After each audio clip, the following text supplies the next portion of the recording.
the pike push-up and the handstand push-up. So a pike push-up is the regression of the handstand push-up, so it's a little bit easier than the handstand push-up, but it requires that you're really diligent about what you're doing when you're doing the work. So it's a downward dog position, and then you're doing your push-up, touching your head to the ground, and then pushing yourself back up again. Shoulder position is very important for this one. You want to be protracted, so pushing your shoulders forwards and elevated, so upwards. It looks like this.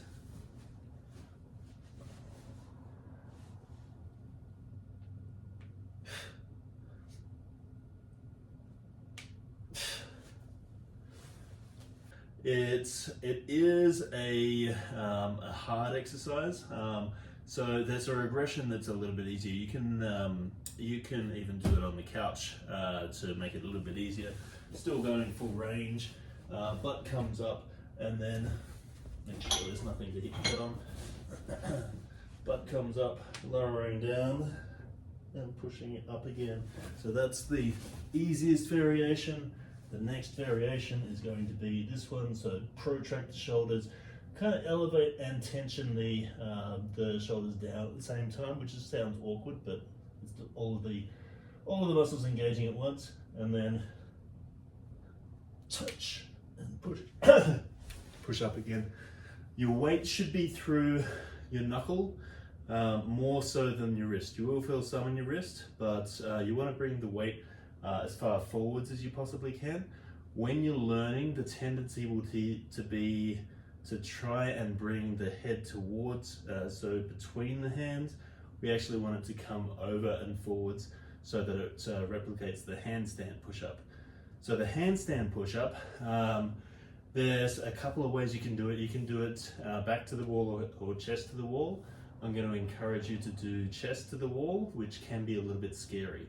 So only do the chest to wall handstand push-ups when you can do probably 10 to 15 pike push-ups on the ground. So if you're good there, then you can make your way up to the wall.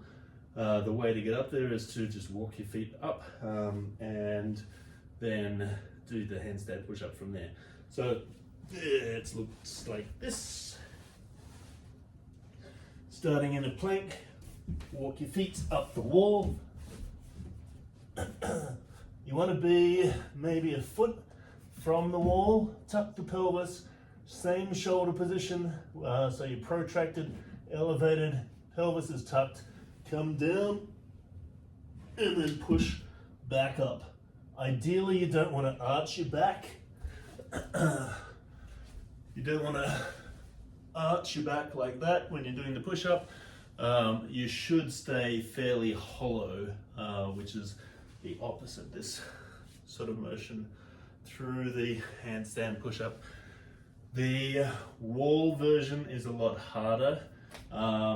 So yeah, like I said before, only do that when you've built up a solid foundation on the ground. So that is the pike and handstand push-up.